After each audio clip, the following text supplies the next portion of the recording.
Hi, നമ്മൾ ഇന്നത്തെ video നോക്കാനായിട്ട് പോകുന്നത് നമ്മൾ കഴിഞ്ഞ കുറച്ച് വീഡിയോസിലായിട്ട് സംസാരിച്ചിട്ടുള്ള ആ ഒരു വിഷയമായിട്ട് ബന്ധപ്പെട്ടുള്ള കാര്യങ്ങൾ തന്നെയാണ്. അതായത് ഫ്രീലാൻസിങ് ആയിട്ട് നമ്മൾ കഴിഞ്ഞ വീഡിയോസിലൊക്കെ സംസാരിച്ചിട്ടുണ്ടായിരുന്നത്. അപ്പോൾ അതിനെക്കുറിച്ച് തന്നെയാണ് ഈ ഒരു വീഡിയോയിലും നമ്മൾ എന്ത് ചെയ്യാൻ സംസാരിക്കാനായിട്ട് പോകുന്നത്. കുറച്ച് കാര്യങ്ങൾ എന്തൊക്കെ നമ്മൾ ശ്രദ്ധിക്കണം അതിനെക്കുറിച്ചുള്ള കുറച്ച് കാര്യങ്ങളാണ് നമ്മൾ എന്ത് ചെയ്യുന്നത് ഈ വീഡിയോയിൽ നോക്കാനായിട്ട് പോകുന്നത്. ഓക്കെ, ആദ്യം ഫസ്റ്റ് ടൈം നമ്മൾ നോക്കേണ്ട കാര്യം എന്താണെന്ന് വെച്ച് കഴിഞ്ഞാൽ മെയിനായിട്ട് നമ്മളൊരു ബ്രാൻഡ് ആവാനായിട്ട് ശ്രമിക്കുക. അതായത് ഇപ്പോൾ പേഴ്സണൽ ബ്രാൻഡിങ് നല്ല രീതിയിൽ എന്ത് ചെയ്യുക, ഒരു ഫ്രീലാൻസിങ് ചെയ്യുന്നുണ്ട് എന്നുണ്ടെങ്കിൽ എന്ത് ചെയ്യുക, യൂസ് ചെയ്യാനായിട്ട് ശ്രമിക്കാം. പേഴ്സണൽ ബ്രാൻഡിങ് നിങ്ങൾക്ക് ചെയ്യാനായിട്ടുള്ള ഏറ്റവും നല്ലൊരു പ്ലാറ്റ്ഫോം എന്ന് പറയുന്നത് യൂട്യൂബ്, ഇൻസ്റ്റാഗ്രാമും ഫേസ്ബുക്ക് ഇതൊക്കെ തന്നെയാണ്. ഇതിലെല്ലാം നിങ്ങൾക്ക് നല്ല രീതിയിലുള്ള കണ്ടൻറ്റ് നിങ്ങളെ സർവീസുമായിട്ടോ അല്ലെങ്കിൽ നിങ്ങളുടെ പ്രൊഡക്റ്റുമായിട്ടോ എന്തോ ആയിക്കോട്ടെ അതൊക്കെ ആയിട്ട് ബന്ധപ്പെട്ടുള്ള നിങ്ങൾ എന്ത് ചെയ്യുക, കണ്ടൻറ്റ് കാര്യങ്ങൾ എന്ത് ചെയ്യുക, അപ്ലോഡ് ചെയ്യാനായിട്ട് ശ്രമിക്കുക.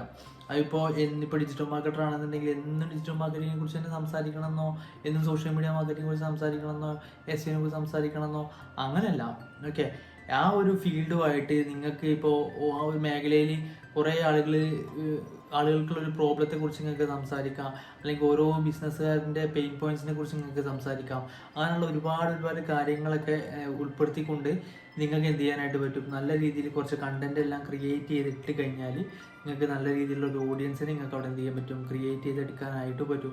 അതുവഴി നിങ്ങൾക്ക് പതുക്കെ നല്ല ക്വാളിറ്റി ഉള്ള കസ്റ്റമേഴ്സ് വരാനുള്ള ചാൻസ് കൂടുതലാണ്. ക്വാണ്ടിറ്റി കസ്റ്റമേഴ്സിനേക്കാളും ബെസ്റ്റ് എന്ന് പറയുന്നത് ക്വാളിറ്റി കസ്റ്റമേഴ്സാണ്. ഓക്കെ, അപ്പോൾ അത് എന്ത് ചെയ്യാൻ പറ്റും, നിങ്ങൾക്ക് നല്ല രീതിയിൽ തന്നെ നല്ല ക്വാളിറ്റിയുള്ള കസ്റ്റമേഴ്സിനെ എടുക്കാനായിട്ട് പറ്റും.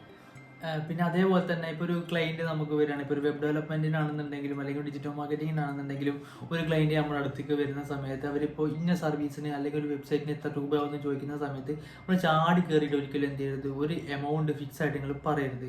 അതിന് പകരം നിങ്ങൾ അവരുടെ റിക്വയർമെൻറ്റ് ഫുള്ളായിട്ട് കേൾക്കാം, അവരുടെ ആവശ്യം എന്താണെന്നുള്ളത് മനസ്സിലാക്കുക, അവർക്ക് അവിടെ എന്തൊക്കെ സൊല്യൂഷൻസ് ആണ് കൊടുക്കാൻ പറ്റുകയെന്ന് മനസ്സിലാക്കുക. എന്നിട്ട് വേണം നിങ്ങൾ എന്ത് ചെയ്യാൻ, നല്ലൊരു പ്രൈസ് എന്ത് ചെയ്യാൻ സെറ്റ് ചെയ്തിട്ട് കസ്റ്റമേഴ്സിന് കൊടുക്കാനായിട്ട്. ഓക്കെ, അതുവഴി നിങ്ങൾക്ക് നല്ലൊരു ബെനിഫിറ്റ് തന്നെ ഉണ്ടാവുകയും ചെയ്യും. അതാകുമ്പോൾ നിങ്ങൾക്ക് ഒരു മാസത്തേക്ക് കറക്റ്റായിട്ടുള്ള കാര്യങ്ങളെല്ലാം ഒരു ഡോക്യുമെൻ്റ് ആയിട്ട് എന്ത് ചെയ്യുക, കസ്റ്റമേഴ്സിന് കൊടുക്കാം. അതിനെല്ലാത്തിനും ഓരോ പ്രൈസ് വെച്ച് സെറ്റ് ചെയ്ത് ഇന്ന കാര്യങ്ങൾക്ക് ഇന്ന ഇത്ര രൂപ ചിലവുണ്ടാവും, അങ്ങനെ എല്ലാം വെച്ചിട്ട് നിങ്ങൾക്ക് എന്ത് ചെയ്യാൻ പറ്റും, ഒരു പ്രൈസ് കാര്യങ്ങളെല്ലാം എന്ത് ചെയ്യാൻ പറ്റും, സെറ്റ് ചെയ്ത് കൊടുക്കാനായിട്ട് പറ്റും. ഓക്കെ, പിന്നെ നമ്മൾ അടുത്ത് ശ്രദ്ധിക്കേണ്ട കാര്യം എന്ന് വെച്ചാൽ നമ്മൾ എപ്പോഴും അപ്ഡേറ്റഡ് ആയിക്കൊണ്ടിരിക്കുക എന്നുള്ളതിനാണ്.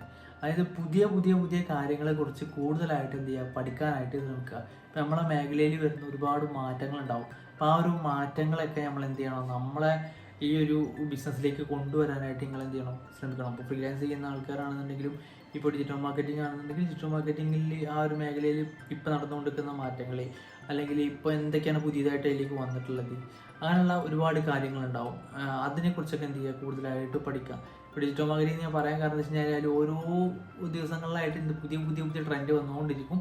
അപ്പോൾ അതുകൊണ്ടാണ് ഈ ഒരു മേഖലയുടെ അടുത്ത് പറഞ്ഞത്. അതേപോലെ വെബ് ഡിസൈനിങ്ങിൽ ഏതിലാണെന്നുണ്ടെങ്കിൽ എന്ത് ചെയ്യുക, അതേപോലെ മനസ്സിലാക്കുക. ഓക്കെ, പിന്നെ അതേപോലെ തന്നെ ഇത്രയും കാര്യങ്ങളൊക്കെയാണ് ഞാൻ എന്ത് ചെയ്യുന്നത് പറയാനായിട്ട് ഉദ്ദേശിച്ചത്. അപ്പോൾ നിങ്ങൾക്ക് വീഡിയോ ഇഷ്ടമായിട്ടുണ്ട് എന്നുണ്ടെങ്കിൽ എന്ത് ചെയ്യുക, ഒന്ന് ചാനൽ ഒന്ന് സബ്സ്ക്രൈബ് ചെയ്യുക. അതേപോലെ തന്നെ നിങ്ങളുടെ ഫ്രണ്ട്സിനൊക്കെ ഒന്ന് എന്ത് ചെയ്യുക, വീഡിയോ ഒന്ന് ഷെയർ ചെയ്ത് കൊടുക്കുക. ഓക്കെ, അപ്പോൾ കൂടുതൽ വീഡിയോസ് ഇടാനായിട്ട് നമുക്കൊരു സന്തോഷമാണ് നിങ്ങൾ സബ്സ്ക്രൈബ് ചെയ്യുമ്പോഴും അതുപോലെ കൂടുതൽ ഷെയർ ആളുകൾക്ക് ചെയ്ത് കൊടുക്കുമ്പോഴൊക്കെ.